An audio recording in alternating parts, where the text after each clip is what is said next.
Gusto kong mag-good morning kay attorney. Attorney, good morning. Kung hindi mo ako naaalala, attorney, naaalala naman kita.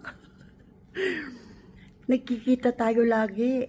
Time ni Ninita Sablada sa QCRTC.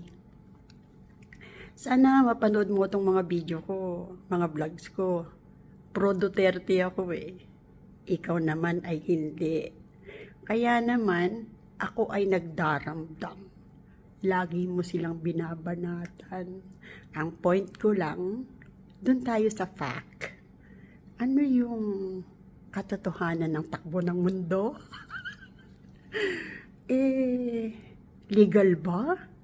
Attorney, yung pagkakapadala kay Tatay Digong doon sa ICC? Gusto mo kong kausapin? I'm willing, attorney. Sabi ko nga kay Kayo, kilala kita eh. Nag-message, nag-comment ako doon sa vlog niya. Hi, attorney.